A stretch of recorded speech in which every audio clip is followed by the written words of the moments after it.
Mkurugenzi msaidizi wa Afya Moja kutoka Ofisi ya Waziri Mkuu, Sera, Bunge, Uratibu na Wenye Ulemavu, Dr. Salum Mnyata amesema mpango mkakati wa Afya Moja umejikita kuhakikisha wananchi wananufaika kuanzia ngazi ya mikoa hadi taifa kupitia utekelezaji shirikishi wa sekta mbalimbali.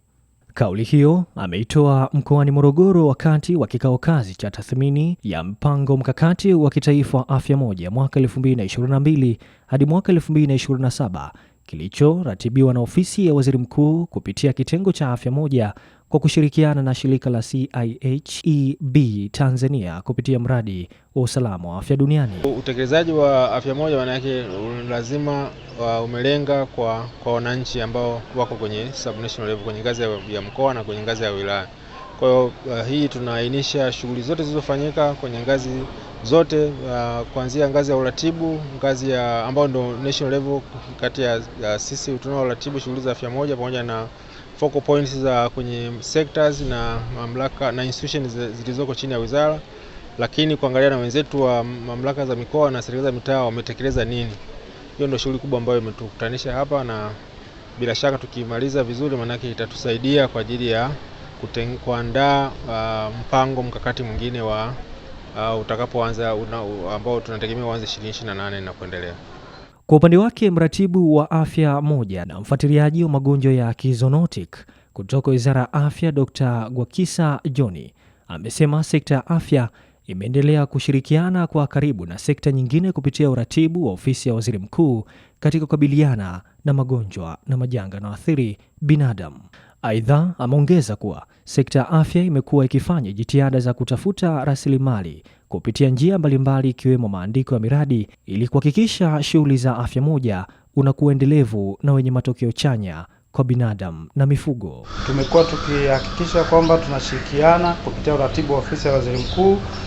katika ufuatiliaji wa magonjwa na majanga yenye athari kwa binadamu,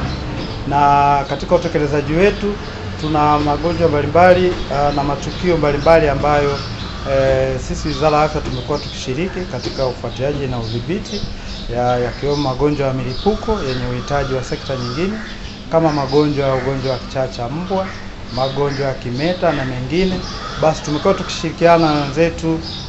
wa mifugo na mazingira kupitia Ofisi ya Waziri Mkuu kuhakikisha kwamba magonjwa na majanga haya yanakuwa salama kwa binadamu. Na kupitia mkakati huu tathmini yake inaonyesha changamoto mbalimbali,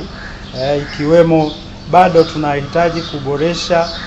ubadilishanaji wa taarifa katika mifumo yetu ya serikali katika sekta. Eneo hili kupitia uratibu wa Ofisi ya Waziri Mkuu wameendelea kuturatibu kuhakikisha tunatengeneza mifumo ambayo itatusaidia katika kubadilishana taarifa, na hili ikiwa ni maelekezo ya Mheshimiwa Rais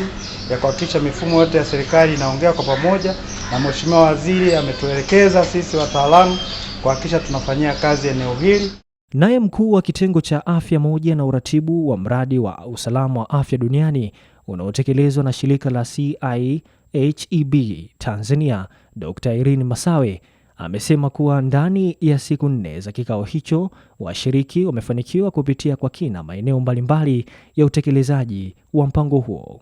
Ameongeza kuwa maeneo yaliyopitiwa ni pamoja na uratibu, ufuatiliaji, utekelezaji pamoja na tafiti, ambapo mradi huo umewezesha tathmini hiyo kufanyika kwa umakini mkubwa na kutoa taswira halisi ya mafanikio na changamoto zilizopo. Mradi umeweza kusapoti siku hizi 4 kuweza kwa kupitia maeneo tofauti kwa pillars tofauti za utekelezaji wa Afya Moja kupitia mpango mkakati uliowekwa, na mpaka sasa tumefanikiwa kuangalia maeneo ya coordination, tumefanikiwa kuangalia wenzetu wa surveillance, maeneo ambayo wameshafanya utekelezaji, lakini pia maeneo ya response preparedness pamoja na maeneo mengine ya research, na mradi unawezesha swala hili kufanyika kwa umakini kabisa.